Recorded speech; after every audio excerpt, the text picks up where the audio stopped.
Hi guys, ಎಲ್ರಿಗೂ ನಮಸ್ಕಾರ.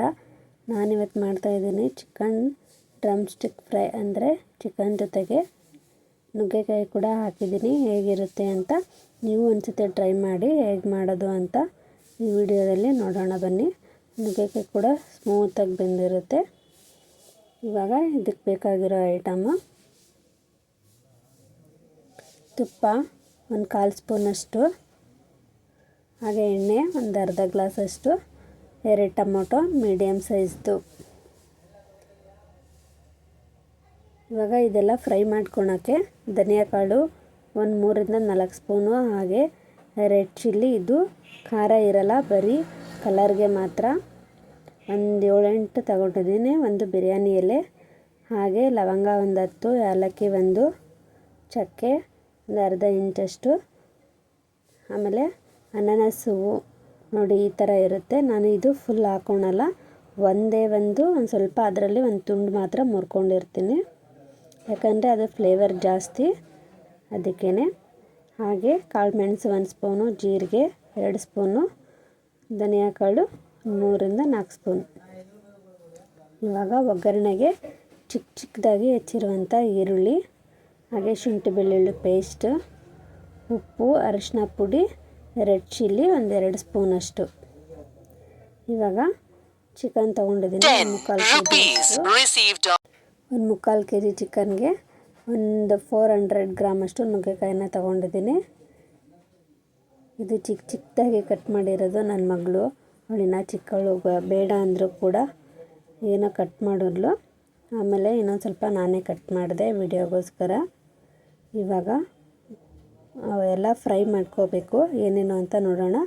ಧನಿಯಾ ಕಾಳು, ಜೀರಿಗೆ, ಮೆಣಸು, ಚಕ್ಕೆ, ಲವಂಗ, ಏಲಕ್ಕಿ, ಬಿರಿಯಾನಿ ಎಲೆ, ಆಮೇಲೆ ರೆಡ್ ಚಿಲ್ಲಿ.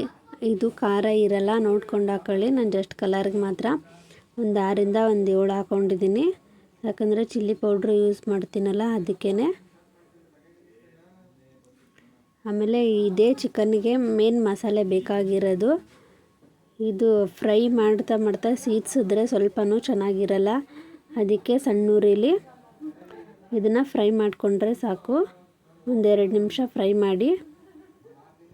ಆಮೇಲೆ ಈ ಫ್ರೈ ಮಾಡಿದಾಗ ಮೆಣಸಿನ್ಕಾಯಿ ಒಂದು ಸ್ವಲ್ಪ ಮುರಿದ್ರೆ, ಒಣಮೆಣ್ಸಿನ್ಕಾಯಿ ಮುರಿಯೋ ಥರ ಇರಬೇಕು. ಹಸಿ ಮೆಣಸಿನ್ಕಾಯಿ ಮುರಿದ್ರೆ ಬರುತ್ತಲ್ಲ ಸೌಂಡ್, ಆ ಥರ ಇದ್ದರೆ ಅದು ನುಣ್ಣಗೂ ಕೂಡ ಆಗೋಲ್ಲ, ತೆರೆಯಾಗಿರುತ್ತೆ. ಈ ಮಸಾಲೆ ರುಬ್ಬಿದಾಗೂ ಕೂಡ ಆ ಫ್ಲೇವರ್ ಕೂಡ ಚೆನ್ನಾಗಿರುತ್ತೆ. ಚಿಕನ್ಗೆ ನುಗ್ಗೆಕಾಯಿ ಹಾಕಿ ಮಾಡಿದಾಗ ತುಂಬ ಚೆನ್ನಾಗಿರುತ್ತೆ, ನೀವು ಟ್ರೈ ಮಾಡಿ. ಇವಾಗ ಇಲ್ಲಿ ಒಗ್ಗರಣೆಗೆ ಒಂದು ಬಾಣಲೆ ಇಟ್ಕೊಂಡಿದ್ದೀನಿ. ಇದಕ್ಕೆ ಒಂದು ಅರ್ಧ ಕಪ್ಪಷ್ಟು ಎಣ್ಣೆನ ಹಾಕೋತೀನಿ.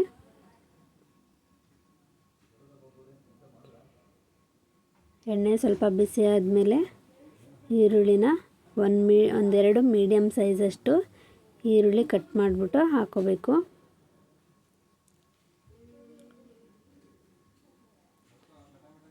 ಇವಾಗ ಈರುಳ್ಳಿನ ಫಸ್ಟು ಫ್ರೈ ಮಾಡಿಕೊಂಡು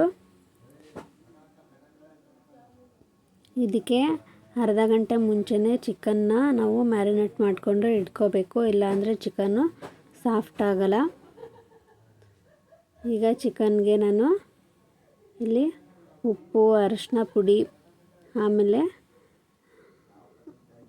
ಚಿಲ್ಲಿ ಪೌಡ್ರು, ಹಸಿ ಶುಂಠಿ ಬೆಳ್ಳುಳ್ಳಿ ಪೇಸ್ಟು, ನಾನು ಮನೆಯಲ್ಲೇ ಮಾಡಿರುವಂಥ ಶುಂಠಿ ಮತ್ತು ಬೆಳ್ಳುಳ್ಳಿ ಪೇಸ್ಟ್ನ ಅದನ್ನೇ ಆ್ಯಡ್ ಮಾಡ್ಕೋತಾ ಇದ್ದೀನಿ. ನೀವು ಆಲ್ಮೋಸ್ಟ್ ರೆಡಿಮೇಡ್ಕಿನ ಮನೆಯಲ್ಲೇ ಶುಂಠಿ ಬೆಳ್ಳುಳ್ಳಿ ಪೇಸ್ಟ್ನ ಮಾಡಿಕೊಂಡು ಯೂಸ್ ಮಾಡೋದ್ರಿಂದ ತುಂಬ ಚೆನ್ನಾಗಿ ಕೂಡ ಇರುತ್ತೆ. ನೀವು ರೆಡಿಮೇಡ್ ಒಂದು ಪ್ಯಾಕೆಟ್ ಹಾಕಿದ್ರು ಸಾಲಲ್ಲ, ಯಾಕಂದರೆ ಆ ಟೇಸ್ಟ್ ಬರೋದು ಇಲ್ಲ. ನೀವು ಮನೇಲೇ ಮಾಡಿರೋ ಅಂಥದ್ದು 1-2 ಸ್ಪೂನ್ ಹಾಕಿದ್ರೆ ಸಾಕು, ಚೆನ್ನಾಗಿ ಫ್ಲೇವರ್ ಕೂಡ ಚೆನ್ನಾಗಿರುತ್ತೆ ನೋಡಿ. ಅದನ್ನೆಲ್ಲ ಹಾಕಿ ಚೆನ್ನಾಗಿ ಮ್ಯಾರಿನೇಟ್ ಮಾಡಿ ಒಂದು ಅರ್ಧ ಗಂಟೆ ನೀವು ಹಾಗೆ ಇಡಬೇಕು.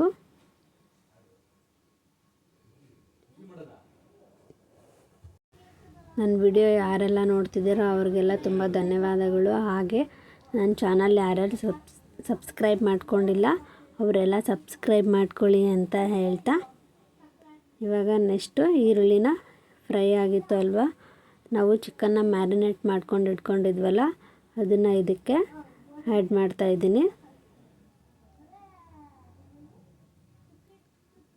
ಇವಾಗ ಇದನ್ನು ಒಗ್ಗರಣೆಗೆ ಹಾಕಿದ್ಮೇಲೆ ಒಂದು ಸ್ವಲ್ಪ ಕೈ ಆಡಿಸ್ಬಿಟ್ಟು, ಆಮೇಲೆ ಯಾವುದೇ ಕಾರಣಕ್ಕೂ ಚಿಕನ್ನು ಫ್ರೈಗೆ ಹಾಕಿದ ತಕ್ಷಣ ಮುಚ್ಚಬೇಡಿ, ಯಾಕಂದರೆ ಚಿಕನ್ ಅದು ಚುಂಗು ವಾಸನೆ ಇರುತ್ತಲ್ಲ ಅದು ಹೋಗಲ್ಲ. ಹಾಗಾಗಿ ನಾನು ಪ್ರತಿ ಸತಿ ಚಿಕನ್ ಮಾಡುವಾಗ ಸ್ವಲ್ಪ ಒಗ್ಗರಣೆ ಹಾಕಿದ್ಮೇಲೆ ಅದಕ್ಕೆ ಕೈ ಆಡಿಸಿದ್ಮೇಲೆ ಅದನ್ನು ತಟ್ಟೆ ಮುಚ್ಚಕ್ಕೆ ಹೋಗಲ್ಲ. ನಾನು ಒಂದು 5 ಮಿನಿಟ್ಸ್ ಆದರೂ ಹಾಗೆ ಬಿಡ್ತೀನಿ ಒಂದು ಮೀಡಿಯಮ್ ಉರಿಲಿ.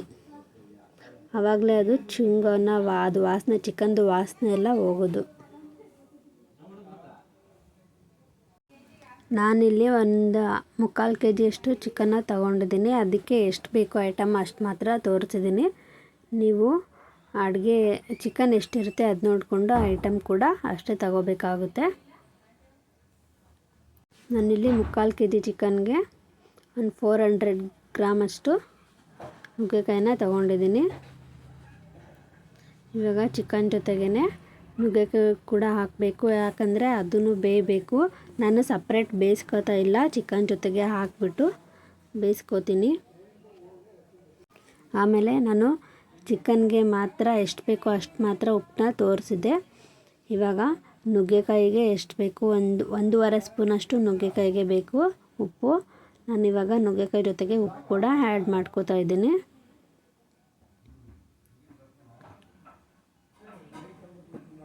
ನುಗ್ಗೆಕಾಯಿ ಹಾಕಿದ ತಕ್ಷಣ ನೀರು ಕೂಡ ಹಾಕಲ್ಲ, ಯಾಕಂದರೆ ಉಪ್ಪು ಒಂದು ಸ್ವಲ್ಪ ಖಾರ ಎಲ್ಲ ಇದನ್ನು ಹಿಡಿಬೇಕು. ಹಾಗಾಗಿ ಒಂದು ತಟ್ಟೆನ ಮುಚ್ಚಿಬಿಡ್ತೀನಿ ಇದಕ್ಕೆ. ಇದೊಂದು 10 ನಿಮಿಷ ಆಗೋವರೆಗೂ ಚಿಕ್ಕ ಊರಲ್ಲಿ ಹಾಗೆ ಬಿಡ್ತೀನಿ. ಇವಾಗ ನೆಕ್ಸ್ಟು ನಾವು ಹುರಿದಿಟ್ಕೊಂಡಿರ್ತೀವಲ್ಲ ಒಣಮೆಣ್ಸಿನ್ಕಾಯಿ, ಮೆಣಸು, ಆಮೇಲೆ ಧನಿಯಾ ಕಾಳು, ಇದನ್ನು ಒಂದು ಮಿಕ್ಸಿ ಜಾರಿಗೆ ಹಾಕ್ಕೊಂಡು ನುಣ್ಣಗಾಗೋವರೆಗೂ ನಾವು ಇದನ್ನು ರುಬ್ಕೋಬೇಕು. ನೋಡಿ, ಚಿಕ್ಕ ಜಾರ್ ಆದ್ರೇ ಸಾಕು ಇದಕ್ಕೆ, ದೊಡ್ಡ ಮಿಕ್ಸಿಲಿ ನುಣ್ಣಗಾಗಲ್ಲ ದೊಡ್ಡ ಜಾರಲ್ಲಿ. ಇವಾಗ ಇದು ನುಣ್ಣಗಾಗೋವರೆಗೂ ರುಬ್ಕೊಳ್ಳೋಣ.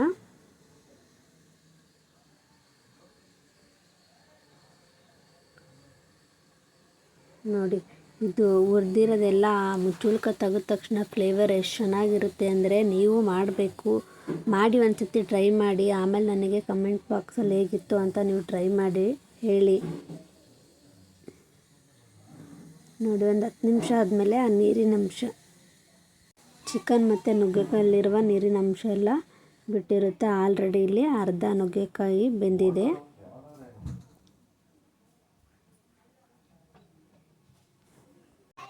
ಈಗ ಇದು ಅರ್ಧ ಚಿಕನ್ನು, ಆಮೇಲೆ ಅರ್ಧ ನುಗ್ಗೆಕಾಯಿ ಬೆಂದಮೇಲೆ ಟೊಮೊಟೊ ಹಾಕಿದ್ದೀನಿ, 2 ಟೊಮೊಟೊ. ತುಂಬ ಹುಳಿನೂ ಬೇಡ ಇದಕ್ಕೆ, ಹಾಗಾಗಿ ಬರೀ 2 ಟೊಮೊಟೊ ಮಾತ್ರ ಯೂಸ್ ಮಾಡಿದ್ದೀನಿ.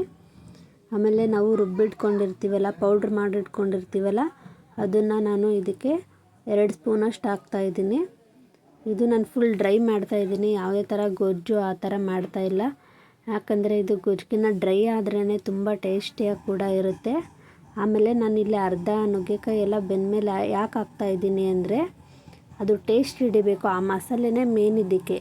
ಹಾಗಾಗಿ ನಾನು ಇದಕ್ಕೆ ಅರ್ಧ ಬೆಂದ ತಕ್ಷಣ ಮೊದಲು ಮಸಾಲೆ ಹಾಕ್ತಾಯಿದ್ದೀನಿ. ಚೆನ್ನಾಗಿ ಕೈ ಆಡಿಸ್ಕೋಬೇಕು ಇದನ್ನೆಲ್ಲ. ಇವಾಗ ಇದಕ್ಕೆ ಒಂದು 2 ಗ್ಲಾಸಷ್ಟು ನೀರನ್ನ ಆ್ಯಡ್ ಮಾಡ್ತಾಯಿದ್ದೀನಿ. ಚೆನ್ನಾಗಿ ನುಗ್ಗೆಕಾಯಿ ಸಾಫ್ಟ್ ಆಗೋ ತನಕನೂ ಇದನ್ನು ಬೇಯಿಸ್ಕೋಬೇಕು. ಚಿಕನ್ನ ಆಮೇಲೆ ಮೀಡಿಯಮ್ ಸೈಜು ನೀವು ಪೀಸ್ ಮಾಡಬೇಕು. ತುಂಬ ಚಿಕ್ಕದಾಗಿದ್ದು ತುಂಬ ದೊಡ್ಡದಾಗಿದ್ರೂ ಚೆನ್ನಾಗಿರಲ್ಲ. ತುಂಬ ಚಿಕ್ಕದಾಗಿದ್ದರೆ ಎಲ್ಲ ಪೀಸ್ ಆಗೋಗುತ್ತೆ. ತುಂಬ ದೊಡ್ಡದಾಗಿದ್ದರೆ ಟೇಸ್ಟ್ ಕೂಡ ಸಿಗಲ್ಲ ಸರಿಯಾಗಿ. ಹಾಗಾಗಿ ಒಂದು ಮೀಡಿಯಮ್ ಸೈಜ್ ಇದ್ದರೆ ಸಾಕು.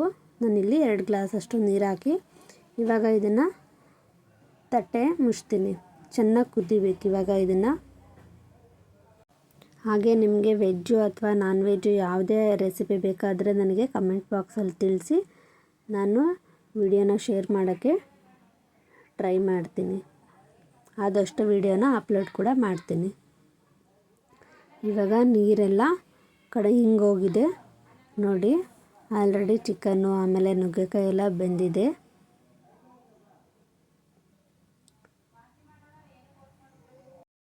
ಆಮೇಲೆ ನನ್ನ ಅಡುಗೆ ಇದರಲ್ಲಿ ಇದು ನನ್ನ 2ನೇ ವಿಡಿಯೋ. ನನ್ನ ಮೊದಲನೇ ವಿಡಿಯೋಗೆ ನಾನು ಅಟ್ಲೀಸ್ಟ್ ಒಂದು 10 ವ್ಯೂಸ್ ಆದರೂ ಬರಲಿ ಅಂತ ಅಂದ್ಕೊಂಡಿದ್ದೆ. ಪರವಾಗಿಲ್ಲ, ನಾನು ಅಟ್ಲೀಸ್ಟ್ ಒಂದು 30-40 ವ್ಯೂಸ್ ಆದರೂ ಬಂದಿದೆ. ನನಗೆ ಅದೇ ತುಂಬ ಖುಷಿ. ಇದು ನನ್ನ 2ನೇ ವಿಡಿಯೋ. ಹೀಗೆ ಸಪೋರ್ಟ್ ಮಾಡಿ.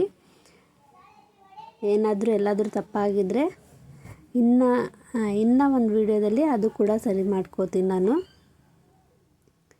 ಇವಾಗ ಇದಕ್ಕೆ ನೀರೆಲ್ಲ ಹಿಂಗೋದ್ಮೇಲೆ ನಾವು ಇದನ್ನು ಡ್ರೈ ಫ್ರೈ ಮಾಡೋದ್ರಿಂದ ನಾವು ನೀರು ಸ್ವಲ್ಪನೂ ಇರಬಾರ್ದು. ಆಮೇಲೆ ನಾವು ಪೌಡ್ರ್ ಹಾಕಬೇಕು. ನೋಡಿ, ನಾನು ರುಬ್ಬಿಟ್ಕೊಂಡಿರುವಂಥ ಪೌಡ್ರೆಲ್ಲ ಇದಕ್ಕೆ ಹಾಕಿದ್ದೀನಿ ಇವಾಗ. ಆಮೇಲೆ ಸ್ವಲ್ಪ ಗಾರ್ನಿಷ್ಗೆ ಕೊತ್ತಂಬರಿ ಸೊಪ್ಪು. ಆಮೇಲೆ ನಾನು ತುಪ್ಪ ತೋರಿಸಿದ್ನಲ್ಲ, ಮೇನ್ ಇಂಗ್ರೀಡಿಯೆಂಟ್ಸ್ ಇದಕ್ಕೆ ತುಪ್ಪ. ನಿಮಗಿದು ಅಕಸ್ಮಾತ್ ಸ್ವಲ್ಪ ಖಾರ ಜಾಸ್ತಿ ಆಯಿತು ಅಂದರೆ ತುಪ್ಪನ ಇನ್ನೊಂದು ಸ್ವಲ್ಪ ಆ್ಯಡ್ ಮಾಡ್ಕೊಳ್ಳಿ. ನಾನು ಒಂದು 3 ಸ್ಪೂನಷ್ಟು ಅಥವಾ ಒಂದು 2 ಸ್ಪೂನಷ್ಟು ತುಪ್ಪನ ಇದಕ್ಕೆ ಹಾಕ್ಕೊಂಡಿದ್ದೀನಿ. ಆಮೇಲೆ ಈ ನುಗ್ಗೆಕಾಯಿಗೆ ಸ್ವಲ್ಪ ಖಾರವಾಗಿದ್ರೇ ಚೆನ್ನಾಗೆ. ನೀವು 1 ಸ್ಪೂನ್ ಖಾರ ಜಾಸ್ತಿ ಆದರೂ ಪರವಾಗಿಲ್ಲ, ಖಾರವಾಗಿದ್ರೇ ಚೆನ್ನಾಗಿರುತ್ತೆ. ಯಾಕಂದರೆ ನಾನ್ ವೆಜ್ ಅಲ್ವಾ, ಸ್ವಲ್ಪ ಖಾರವಾಗಿ ತಿಂದ್ರೇ ಚೆನ್ನಾಗಿರುತ್ತೆ. ನೋಡಿ, ಇವಾಗ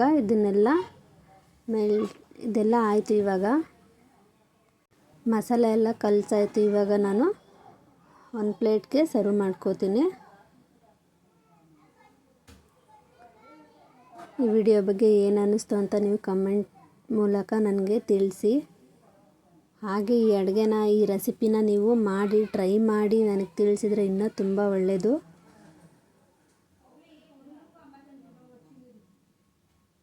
ಹಾಗೆ ನನ್ನ ಚಾನಲ್ ಯಾರೇ ಸಬ್ಸ್ಕ್ರೈಬ್ ಮಾಡ್ಕೊಂಡಿಲ್ಲ ಅವರೆಲ್ಲ ಸಬ್ಸ್ಕ್ರೈಬ್ ಮಾಡ್ಕೊಳ್ಳಿ. ವಿಡಿಯೋ ಇಷ್ಟ ಆದರೆ ದಯವಿಟ್ಟು ಒಂದು ಲೈಕ್ ಕೊಡಿ.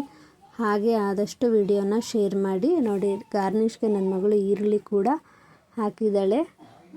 Thank you so much.